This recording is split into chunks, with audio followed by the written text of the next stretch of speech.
Hello students, कैसे हैं? सब अच्छे होंगे। विद्यार्थियों, जीवन में कठिनाइयां हमें बर्बाद करने के लिए नहीं आती है, बल्कि हमें हमारे अंदर छुपी हुई सामर्थ्य और शक्तियों को बाहर निकालने में हमारी मदद करती है। आज विद्यार्थियों, कठिनाइयों को भी ये जानने ले दो कि आप उससे भी कठिन हैं। मतलब ये हुआ कि आपके कोई भी टॉपिक में कैसी भी कठिनाइयां आती है तो उनका एक बार आप सॉल्यूशन ढूंढें, और अगर फिर भी हल नहीं निकलता है उन क्वेश्चंस का, तो आप उनको कमेंट बॉक्स में आप बताएं कि सर यहाँ हमें प्रॉब्लम है। विद्यार्थियों मेहनत करते जाएं और लगातार पढ़ते जाएं, टॉपिक को मिस नहीं करें, छोड़े नहीं, उसको लगातार पढ़ें। अपने साथियों को भी बताएं कि क्लासें ऑनलाइन स्टार्ट हो रखी है, ज्यादा से ज्यादा वो क्लास ज्वाइन करें। और कोई भी समस्या आती है तो कमेंट बॉक्स में आप बताएं कि सर यहाँ इस क्वेश्चन में प्रॉब्लम है, हमें इस क्वेश्चन में हमें ये समझ में नहीं आया टॉपिक, आप बताएं। थोड़ा सा स्पीड को लेकर विद्यार्थी कमेंट कर रहे थे कि सर आपकी पढ़ाने की स्पीड बहुत तेज है। कोई दिक्कत नहीं, हम आराम से पढ़ेंगे। देखिए, पिछले टॉपिक में हमने पढ़ा था नाभिक स्नेही प्रतिस्थापन अभिक्रिया के कुछ उदाहरण देखे थे, और आज हमारे पास में कुछ महत्वपूर्ण अभिक्रियाएं जो शेष बची हुई वो है। आज हम पढ़ेंगे विलोपन अभिक्रिया, एलिमिनेशन रिएक्शन, धातुओं के साथ अभिक्रिया, reaction with metals, and last में पढ़ेंगे अपचयन, रिडक्शन पढ़ेंगे। तो उससे पहले हमें एक महत्वपूर्ण क्वेश्चन देख लेते हैं पिछला टॉपिक का। क्वेश्चन देखिए, हेलो एल्केन की अभिक्रिया, हेलो एल्केन की अभिक्रिया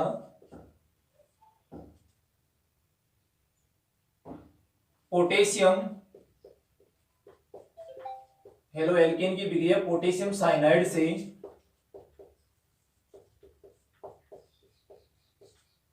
से करवाने पर मुख्य उत्पाद एल्किल साइनाइड बनता है। एल्किल साइनाइड बनता है, मुख्य उत्पाद एल्किल साइनाइड बनता है। जबकि सिल्वर साइनाइड, सिल्वर साइनाइड से करवाने पर मुख्य उत्पाद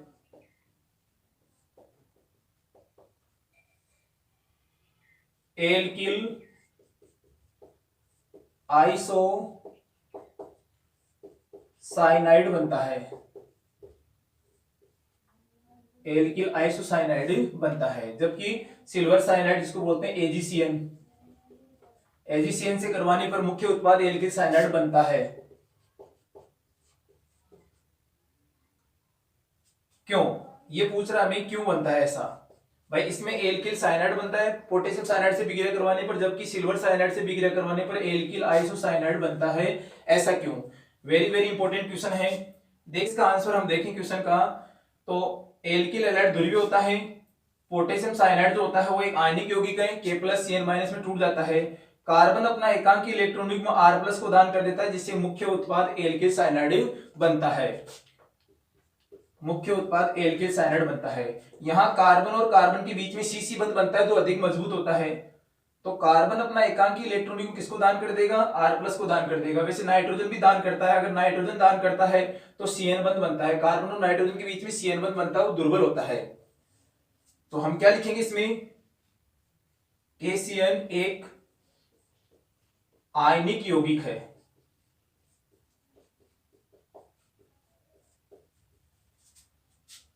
जो कि आयनीकृत होकर Cn- आयन देता है, जिसमें कार्बन व नाइट्रोजन दोनों ही Lp प्रदान कर सकते हैं, दोनों ही लोन पेयर दे सकते हैं। कार्बन के द्वारा लोन पेयर R+ को दान करने पर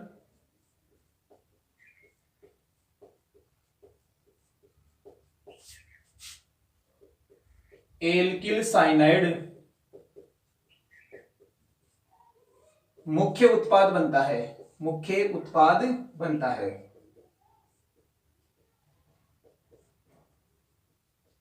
जिसमें कार्बन कार्बन बंद होता है, जो अधिक मजबूत होता है, अधिक मजबूत होता है। याद रखना, अधिक मजबूत होता है। अगर नाइट्रोजन अपना लोन पेयर R+ को दान करें तब Cl बंद बनता है, जो दुर्बल होता है। नेक्स्ट हम बात करते हैं सिल्वर साइनाइड से विक्रिया करवाते हैं, RX AgCN से विक्रिया करवाते हैं, तब बनता है RNC एल्किल आइसोसाइनाइड। विद्यार्थियों यहां याद रखना, आपको थ्योरी के रूप में लिखना है कि हेलो एल्केन की विक्रिया AgCN से करवाने पर एल्किल आइसोसाइनाइड मुख्य उत्पाद बनता है। इसका रीजन है AgCN एक सहसंयोजक यौगिक है जो आयनों में नहीं टूटता है। इसमें नाइट्रोजन अपना एकांकी इलेक्ट्रॉन युग्म R+ को दान कर देगा, जिससे मुख्य उत्पाद एल्किल आइसोसाइनाइड बनता है। तो ये एक बहुत ही महत्वपूर्ण क्वेश्चन, आप ध्यान रखना इसका।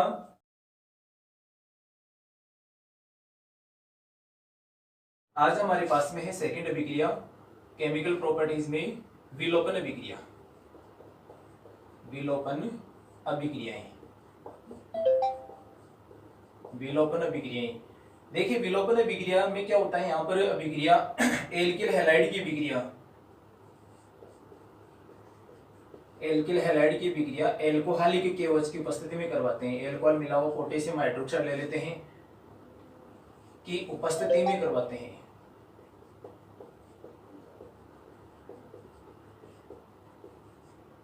जिससे HX का अणु बाहर आ जाता है, HX का अणु विलोपित होता है। इसलिए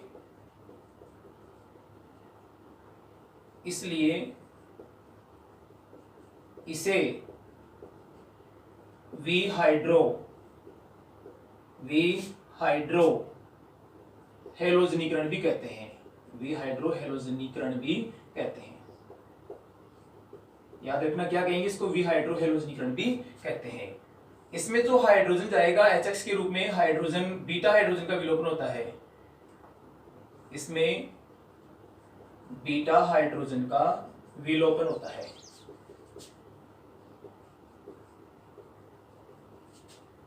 एक असंतृप्त उत्पाद बनता है, डबल बॉन्ड वाला उत्पाद बनेगा, असंतृप्त उत्पाद बनता है। देख लेते हैं, RX की विक्रिया एल्कोहलिक KOH की उपस्थिति में करवाते हैं, HX के अणु का विलोपन हो जाता है, इसको विहाइड्रो हेलोजनीकरण कहेंगे। नेक्स्ट इसमें बीटा हाइड्रोजन का विलोपन होता है, इसको बीटा हाइड्रोजन विलोपन अभिक्रिया भी कह सकते हैं, बीटा हाइड्रोजन का विलोपन, जिससे एक असंतृप्त उत्पाद बनता है। अभिक्रिया देखिए इसकी,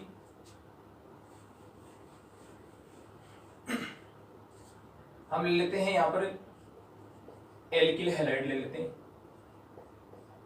ये हेलोजन के पास वाला कार्बन एल्फा, एल्फा के पास में बीटा, और बीटा के बाद में आता है गामा। तो यहाँ पर अभिक्रिया एल्कोहलिक KOH की उपस्थिति में करवाते हैं, एल्कोहल मिला हुआ KOH से ले लेते हैं। तो एल्फा का तो हेलोजन चला जाएगा और बीटा का हाइड्रोजन आ जाएगा, HX हट जाएगा, और हमारे पास में जो उत्पाद आएगा वो असंतृप्त उत्पाद आएगा एल्कीन। नेक्स्ट देख लेते हैं CH3CH2Cl, ये हम ले लेते हैं यहाँ पर alkyl halide, alkyl ethyl chloride ले लेते हैं, क्लोरोएथेन। इसकी विक्रिया एल्कोहलिक KOH की उपस्थिति में करवाते हैं। फटाफट बताइए क्या होगा, एल्फा हाइड्रोजन का क्लोरीन जाएगा, बीटा हाइड्रोजन बाहर हो जाएगा, तो HCl हट जाएगा और इसका प्रोडक्ट आएगा CH2 double bond CH2 ethene बनेगी। एल्कोहलिक KOH के प्रति एल्किल हैलाइडों की क्रियाशीलता क्रम आपसे पूछ सकता है। क्रियाशीलता का क्रम। एल्किल हैलाइडों की क्रियाशीलता क्रम बताइए। ये कब लागू होगा? जब हेलोजन समान है सभी में, हेलोजन समान होने पर सभी में या तो क्लोराइड आएगा, ब्रोमाइड आएगा, आयोडाइड आएगा, इस प्रकार से। तो सबसे अधिक क्रियाशील होता है 3 डिग्री हैलाइड, फिर उसके बाद में आता है 2 डिग्री हैलाइड, फिर 1 डिग्री हैलाइड की क्रियाशीलता सबसे कम होगी एल्किल हैलाइड। हेलोजन समान होने पर, अगर एल्किल समूह समान होगा तब क्या होगा? एल्किल समूह समान होने पर देखिए सभी में अगर R मिथाइल है, ये इथाइल है, कुछ भी हो सकता है, तो सबसे अधिक क्रियाशील होगा एल्किल आयोडाइड। ये बड़ा बंदा आसानी से टूट जाएगा। तो R सभी में एल्किल समूह समान होने पर, मिथाइल है, एथाइल है, तब ये क्रम मान्य होगा एल्किल हैलाइडों का। और हेलोजन समान होने पर 3 degree, 2 degree, 1 degree alkyl halide की क्रियाशीलता ज्यादा होगी। 3 डिग्री की ज्यादा होगी, 1 डिग्री कम हो जाएगी। Next special point, special point सेटजेफ का नियम। सेटजेफ का नियम वेरी वेरी इंपॉर्टेंट नियम है। देखिए कई एल्किल हैलाइड ऐसे होते हैं जिनकी विक्रिया एल्कोहलिक KOH की उपस्थिति में करवाई जाती है, तब एक से अधिक एल्किल बनती है। जैसे यहाँ पर हेलोजन के पास वाला अल्फा, अल्फा के पास वाला बीटा, ये 2 बीटा कार्बन हो गए।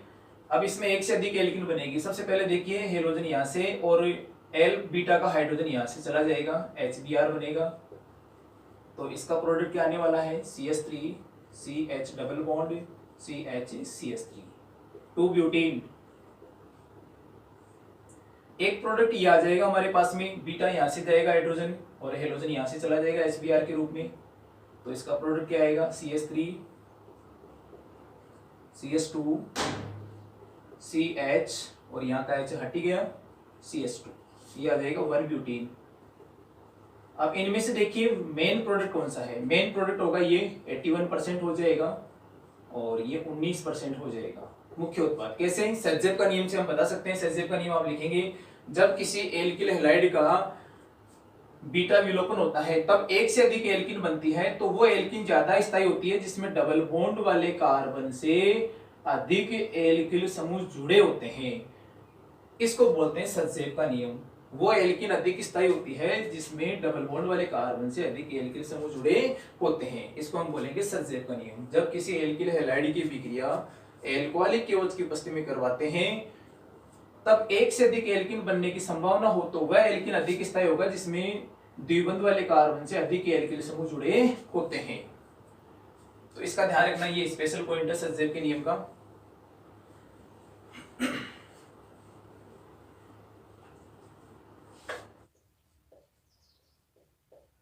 सेटजेफ का नियम, इसका दूसरा उदाहरण देखिए। Second example CH3 CH2 CH3 Br। इस हेलो एल्केन की विक्रिया एल्कोहलिक KOH की उपस्थिति में करवानी है। तो ध्यान देना, हैलाइड के पास वाला कार्बन अल्फा, अल्फा के पास वाला बीटा और बीटा के पास वाला, इधर अल्फा के पास वाला ये भी बीटा, इसमें हैलाइड और यहां का बीटा हाइड्रोजन ये मिलकर बनाते हैं HBr। तो इससे पहला एल्कीन निकल कर आ रहा है CH3 CH2 CH3 double bond CH2, जिसको हम बोलेंगे 2 मेथिल 1 ब्यूटीन। दूसरा प्रोडक्ट निकल कर आ रहा है स्टूडेंट, इससे यहां से बीटा और यहां का हैलाइड ये मिलकर HBr बना लेते हैं। तो एल्कीन क्या आएगी? CH3 CH double bond CH3 CH3। तो ये आ जाएगा 2 मेथिल 2 ब्यूटीन, 2 मेथिल 2 ब्यूटीन। ध्यान देना, अब इसमें डबल बॉन्ड वाले कार्बन के देखो इस तरफ एक प्रतिस्थापी आ रहा है, एक प्रतिस्थापी यहाँ रहा है मेथिल, एक प्रतिस्थापी यहाँ रहा है। अगर डबल बॉन्ड वाले कार्बन से अधिक प्रतिस्थापी जुड़ते हैं तो वो मुख्य उत्पाद हो जाता है, तो ये उत्पाद होगा मुख्य। और यहाँ पर देखो प्रतिस्थापी कितने जुड़े हुए, दो प्रतिस्थापी मेथिल ग्रुप जुड़े हुए, तो ये लघु उत्पाद हो जाएगा मुख्य, और ये लघु प्रोडक्ट हो जाएगा। तो ये था सज्जन के नियम का दूसरा उदाहरण। नेक्स्ट,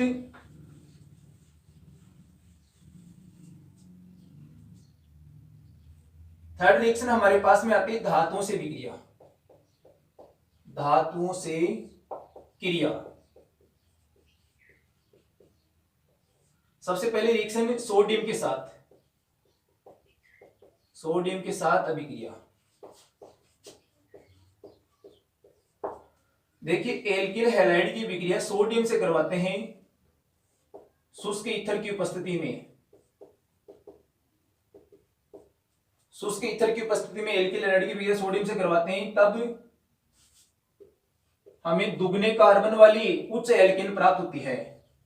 देखिए हैलाइड में एक ही कार्बन है, यहाँ एल्केन में दो कार्बन है, उच्च एल्केन, उच्च एल्केन प्राप्त होता है। यहां पर हैलाइड की 2 मोल लेंगे, सोडियम की 2 मोल लेंगे, तो सोडियम हैलाइड के 2 मोल बनेंगे, उच्च एल्केन प्राप्त हो जाएगी। इसको बोलते हैं वुड्स अभिक्रिया। याद रखना वुड्स अभिक्रिया, वुड्स अभिक्रिया बोलेंगे इसको। इसका एग्जांपल देखिए, आर की जगह ले लेते हैं मिथाइल ग्रुप, एक्स की जगह कोई ले लेते हैं हैलाइड, और सोडियम से अभिक्रिया करवा देते हैं शुष्क ईथर की उपस्थिति में। तो इसमें हमारे पास में एल्केन आएगी student, CH3 plus NaCl, ethane प्राप्त होगा। एथेन में 2 कार्बन है, जबकि इधर हैलाइड में मिथाइल क्लोराइड में एक ही कार्बन है। इसके 2 मोल ले लेते हैं, सोडियम की भी 2 मोल, तो इसको बोलते हैं वुड्स अभिक्रिया। विद्यार्थियों अगर हम यहाँ पर देखो हैलाइड सेम ले रहे हैं, दोनों हैलाइड, अगर दोनों हैलाइड भिन्न भिन्न लेते हैं, स्पेशल पॉइंट,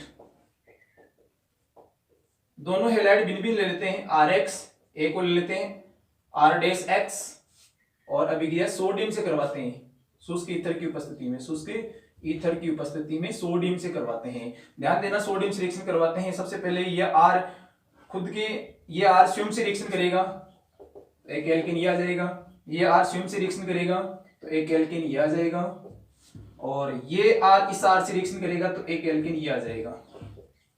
तो इस प्रकार से 3 संभावित एल्केन प्राप्त होते हैं और सोडियम हैलाइड अणु बनता है इसमें।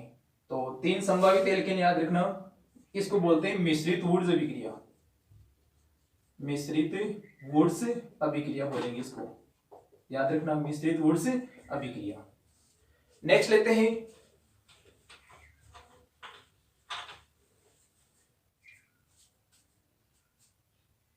सेकंड रिएक्शन आती है लिथियम के साथ, लिथियम के साथ अभिक्रिया। देखो इसका उत्पाद होगा विद्यार्थियों, इसका प्रोडक्ट होता है एल्किल लिथियम, एल्किल लिथियम। एक उदाहरण देखिए इसका, एथिल ब्रोमाइड, और इसकी विक्रिया लिथियम से करवाते हैं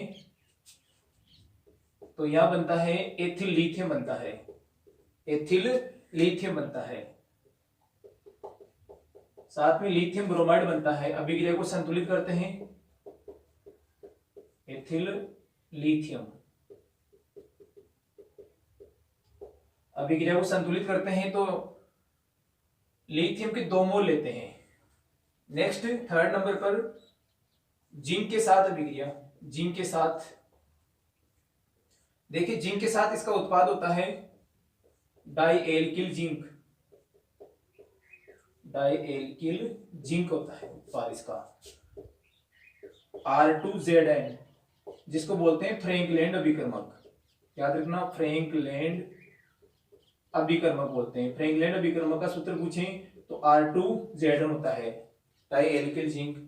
एक एल्किल एडर लेते हैं यहाँ पर एथिल ब्रोमाइड, और इसकी विक्रिया जिंक से करवा देते हैं तो इसमें बनता है डाई एथिल जिंक बनता है, डाई एथिल जिंक बनता है, साथ में जिंक ब्रोमाइड का अणु भी बनता है, साथ में जिंक ब्रोमाइड। संतुलित करने के लिए जिंक के 2 मोल लेते हैं, एथिल ब्रोमाइड के भी 2 मोल लेते हैं, तो उसका नाम हो जाएगा die ethyl zinc, die ethyl zinc बनता है। नेक्स्ट मैग्नीशियम के साथ अभिक्रिया,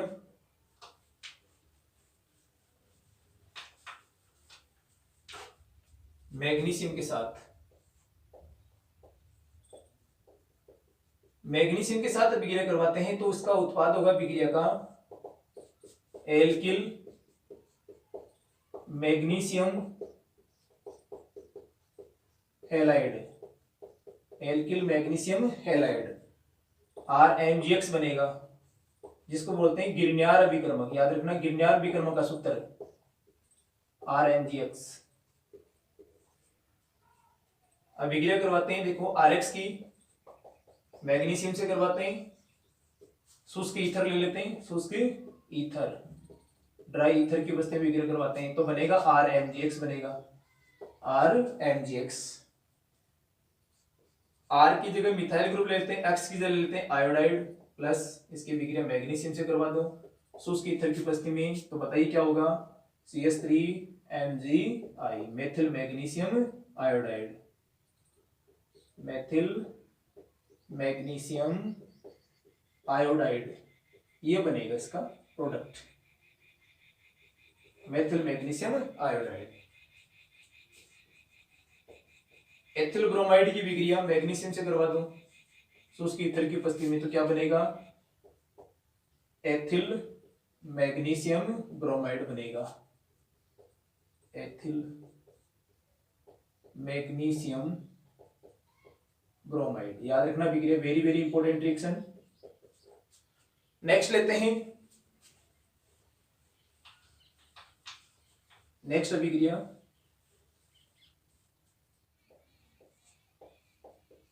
लेड सोडियम मिश्र धातु से, मिश्र धातु से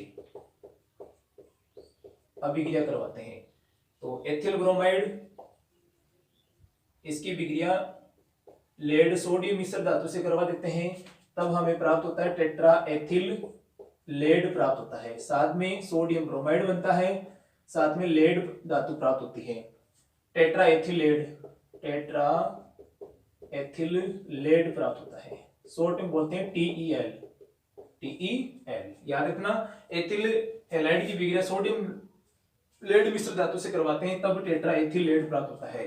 4 मोल इसके ले लेंगे, 4 मोल इसके ले लेंगे, दोनों की 4-4 मोल और 4 मोल प्राप्त होगा सोडियम ब्रोमाइड और 3 मोल प्राप्त हो जाएगा लेड। नेक्स्ट हम बात करते हैं, अगली अभिक्रिया आती है लास्ट में अपचयन, और तो रिएक्शन आता है अपचयन, रिडक्शन, रिडक्शन। इसमें हेलो एल्केन की अभिक्रिया, हेलो एल्केन का अपचयन करवाते हैं जिंक की HCl की उपस्थिति में या फिर सोडियम प्लस एथेनॉल की उपस्थिति में या लाल फास्फोरस HI की उपस्थिति में या लिथियम एल्यूमिनियम हाइड्राइड ले लेते हैं, इनकी उपस्थिति में अपचयन करवाते हैं तब हमें हेलो एल्केन से एल्केन प्राप्त होती है, हेलो एल्केन से एल्केन प्राप्त होती है तो यहां बनेगा RH प्लस HX हट जाएगा, एल्केन प्राप्त होगी तो हेलो एल्केन का अपचयन करवाने पर एल्केन प्राप्त होती है। अपचयन अभिक्रमक जिंक HCl, सोडियम एथेनॉल, लाल फास्फोरस में HI और लिथियम एल्यूमिनियम हाइड्राइड ले सकते हैं।